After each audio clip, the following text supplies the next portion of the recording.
This is HROT, which, according to my advanced Czech language skills, which would be none, that means something like spike or the tip of something. Maybe peak would be a better translation. Anyway, this is a retro FPS set in Soviet-era Czechoslovakia, and I saw it recently getting some sort of pre-release buzz, a little bit of interest in some retro FPS forums and threads that I frequent, so I decided to take a look at it and see what it's all about. The first obvious thing to talk about is the art style. It's going for a kind of PS1 era graphical style, and they've even gone so far as to code their own custom engine in Pascal, of all things, in order to mimic some of the limitations and problems that some of those earlier software renderers had. It looks a bit like software rendered Quake, kind of, but it's very brown, very gray, some dark greens, very muted color palette, as tends to be from games of that era. That's pretty common. And it's also got some almost like Z-fighting or sort of texture jittering, as well as no filtering on the textures, which is one of the things that I think a lot of retro art styles that are calling back to this relative time period sometimes forget about or just can't do because of the, a lot of those limitations don't exist anymore. So you have to deliberately make mistakes and sort of force these limitations to be present in order to get that specific visual style. But because of the custom engine and everything, I think this game actually does a really good job of representing that visual style. It's even got some very heavy use of dithering, especially on darker greens and grays. You'll see it on a lot of the darker stone textures, and especially you'll see it in the sky as well. And that's always the whole heavily dithered Z-fighting kind of art style. It's very endearing to me because I played a lot of PS1 growing up and a good amount of N64 as well. So art styles that go for this general era, and of course software rendered PC games from this era as well, I find it just a really interesting art style. And it's not like it's uncommon these days or anything. A lot of people are trying for a similar art style, but I do find it still endearing and interesting when developers actually pull it off really well. And I think that these guys actually did a really good job because of the combination of deliberately created limitations and very muted color palette and everything that comes along with the way this game looks actually represents that time period really well. It gives it a very unsettling kind of creepy vibe, and I think that's something that a lot of people that played games of that era know what I'm talking about. Games didn't actually have to try to be creepy. They didn't need to be horror games in order to have a kind of creepy vibe to them. Even happy, upbeat games, because of the limitations, the technical limitations, sometimes had sort of creepy aspects to them, some unsettling vibes in the background, and that's something that I find really difficult these days for games to actually emulate very well. So I like that this game actually does it pretty well. It is creepy, it's dithered, it's gross, it's grimy, and it does a good job of being kind of unsettling without being overtly horror.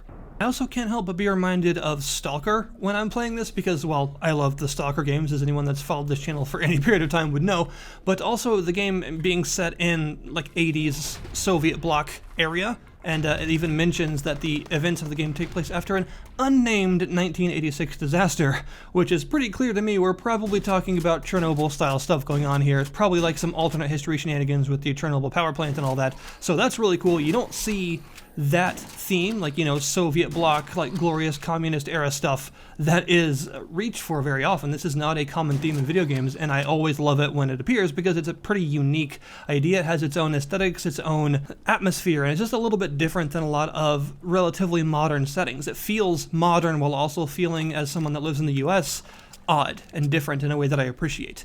And so this is effectively, you could say, going for a Quake meets Shadow of Chernobyl vibe, which is pretty awesome to me. As far as level design goes, it goes for a very open, somewhat maze-like occasionally, but mostly very open level design with a lot of sort of open arenas that are either outdoor or in large buildings, interspersed with narrow corridors and some other very claustrophobic environments. The levels tend to be pretty complex. There's a lot to each level. They're quite long, which I like.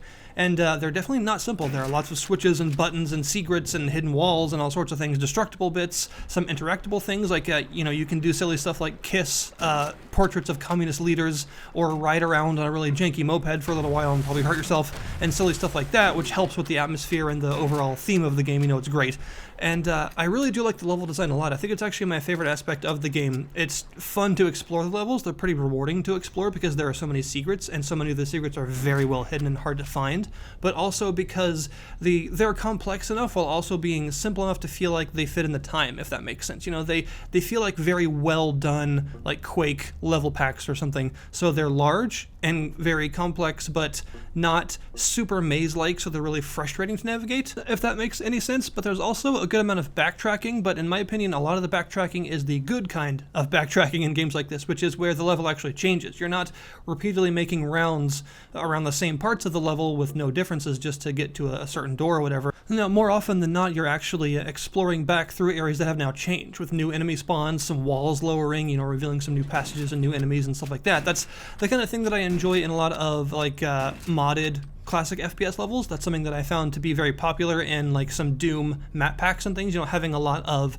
levels where you go back to where you started, but a lot of it's changed by the time you get back there, so it doesn't feel so much like backtracking as exploring newly opened parts of the level that just happen to be entered from previously known parts of the level. And that kind of backtracking is something that I actually enjoy because it also helps the levels feel pretty organic, having them open up in multiple tiers like this with various new passages and new doors being revealed to you as the level goes on. It also helps that the levels do a really good job of feeling like a place where people used to live, if that makes sense. One of my problems with, say, Doom 2 level design is that it feels very video gamey. It feels like they were made for a game, whereas a lot of the bases and stuff in Doom 1 feel like actual bases. They feel like they have some sort of story significance, as in people used to actually be here. It's built in a way that allows other humans to actually live in this place. It's fairly authentic feeling, I guess you could say. And I think the levels in this game actually do a good job at that. They feel like cities, like abandoned railways, like sewers. They feel less like video game exclusive areas meant for your character specifically to navigate through, and more like actual places that you're navigating through after the fact, which I always find to make for a more interesting atmosphere. That's more of a personal preference kind of thing. There's nothing wrong with very gamey level design. I just prefer when it is done like this, where it feels a little bit more like an authentic area, an actual city or something that you're exploring, rather than a sort of gamified model of one. And I actually think that the big open air, like you can see the sky sort of city building sections are the best part.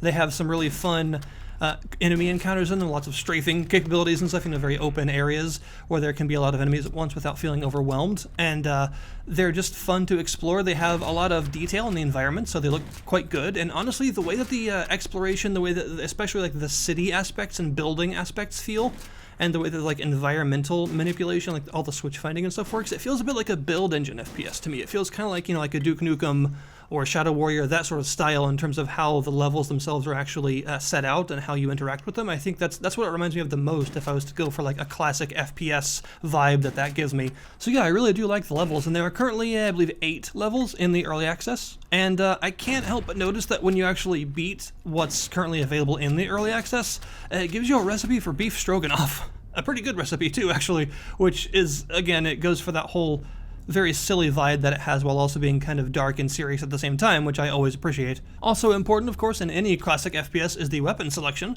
and this game does one of my favorite things for classic FPS to do with their secrets, which is sometimes allow you to get new weapons early if you find them in secrets. I don't know why, but I've just always liked that in like retro FPS. If I find a kind of out-of-the-way secret, sometimes maybe you'll get a weapon that you're not supposed to get for another 2 levels or something, and I always really enjoy that, and this game actually does do that. The lightning gun in particular is something that you can find much earlier than you're sort of intended to. I like it when games are basically like, hey, you're not going to find much ammo for this right now because you're not really supposed to have it, but here it is, go nuts. As far as the arsenal goes, you have an infinite ammo melee weapon, a sickle, actually, like a hammer and sickle style sickle, get it? And you also have some pistols that can be dual wielded. You've got a pump shotgun as well as a double barreled shotgun that is very fun to use. You have an SMG, a lightning gun, as I mentioned, a rocket launcher, grenades, landmines, and this other thing that you get on the last level currently available that's sort of like a big hand cannon sort of thing. You only get like 5 shots with it, but it's very powerful. So the weapon selection is quite fun, and I do like that they all follow the aesthetic of, like Eastern Bloc countries. They are accurate to what you would find, effectively, and some of the more experimental stuff, like the lightning gun, has that kind of Stalker-esque, like Soviet experimental engineering look to it, where it's like just sort of strapped together from various parts, probably super inefficient, but it kind of works for now, that sort of thing. That's an aesthetic that I really enjoy, especially for like experimental crazy weaponry and stuff, so I'm happy that it's here for sure. As far as the enemy selection, what you're actually going to be using these weapons on, it's quite varied, actually, and a lot of them are very unsettling and kind of creepy, including things like these weird, oddly proportioned, like hazmat suit wearing dudes with shotguns, big other gas mask wearing dudes with grenade launchers, your sort of general fodder, these guys that can teleport, these crazy looking weird floating head things with like poison projectiles, awful fish, even more awful spiders, and horses and gas masks. So the enemies basically not having visible faces most of the time, except for the one that is entirely a face, do a really good job of improving that atmosphere, you know, that creepy, unsettling vibe when everything is kind of alien looking, faceless, makes weird grunting and hissing noises at you all the time and never really speaks. It adds to the very creepy atmosphere that the game has without, again, being like an overt horror game. So I really like the enemy selection, actually. I think it all fits in the aesthetic that the game is going for, and it does a good job of unsettling you, of making you feel on edge at all times, and also providing a fun and varied selection of enemies to actually fight. And the boss fights are equally interesting, although I found them all very easy, ranging from giant sewer spiders to a pommel horse, I think, out of a gymnasium that was for some reason animate and could shoot rockets at you. It's best not to ask about that one. So what about the early access itself? What do I feel maybe need to change or added to? What do I not like? Well, there are two main complaints that I have with it. Neither of them were enough to stop me from playing the whole thing through, and I really enjoyed it, but I do have a couple of issues. One that you've probably heard before if you've followed this game at all is the sound design. Now, don't get me wrong, I don't mind that the sounds are tinny, because it's going for that software rendered early 90s kind of style, right? So it's okay for the sound effects to be very suitably compressed and tinny sounding. That's actually pretty normal for this time period, and it works just fine. It helps to add to the atmosphere to have your sound design be like that. My problem isn't that it's tinny, it's that it also sounds kind of weak a lot of the times, especially the weapon sounds. Most of the weapon sounds are just not satisfying. If you look at something like the Quake shotgun or nail gun, for instance, those are very tinny, compressed sounds, but they also sound pretty meaty at the same time, and they're relatively satisfying. They have a good amount of sort of tinny reverb, and they have some punch to them, basically. You know, yes, they're compressed, but they still sound pretty satisfying. And that's what I would like to see from this game. You know, they have the tinny part down, they have the aesthetic, fitting, compressed sound down that the sound effects need to have, but it just doesn't do the other half for me. It sounds correct, but also just not satisfying enough. And I think especially the weapon sounds need bulked up a little bit. They could sound better, especially the shotguns and the SMG and stuff. They're just very kind of weak sounding. Although I think the double-barreled shotgun actually sounds alright. The sound for that, I think, is probably the most satisfying of the weapons. That's closer to what I would like the sound design to be like for all the weapons. And the other part of this problem is the enemy sounds. It's important in a classic FPS, especially if you're going for like the Quake era style, right? That every enemy has its own call. That's just standard for how these things work. Every enemy has a specific noise or growl or scream or grunt or something that it makes, and so that before you even encounter them, you know what's around that corner. That's just an important part of how these games work.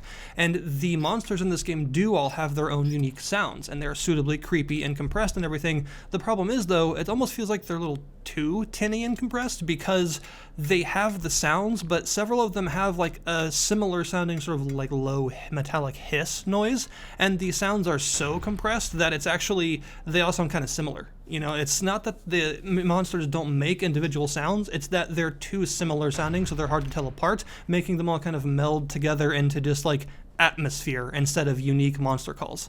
And the other big problem that I have is more of a personal preference thing than something that's objectively wrong with the game. I mentioned earlier that the game has a good amount of backtracking in the levels, which isn't normally a problem because the way that it does it is pretty good, with the whole finding keys, opening up new passages and stuff like that working pretty well.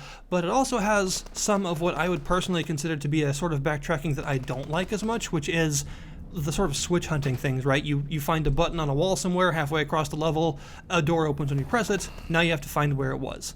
The game does use a fair bit of that with like switches and buttons and stuff, just moving bits of the level, and it not always being immediately apparent where and what actually changed. So sometimes the game does have that problem for me of, you know, finding an obscure electrical box or a button somewhere and then having to trace through the entire level again to see what one part of it has changed so you can move on. Luckily, the game doesn't use that kind of backtracking all that often. You know, like I said, I finished the entire early access campaign, so it's not like it made me quit playing or anything. I just personally prefer to have a lot less of that like switch hunting stuff and more of the more interesting backtracking that the game already has a good amount of already instead. So that is HROT. It is actually, I think, worth playing right now. It's short because it's very early in its early access campaign, but if you're a fan of retro FPS, this one does a lot of things right, and it has just the right kind of atmosphere and that pretty unique like Soviet bloc influence that makes it definitely worth experiencing, and I'll be happy to see what some of the new levels and bosses added to the game are actually like. So check the link in the description below this video to go to the store page and check it out yourself. Thank you guys very much for watching, and I'll see you next time.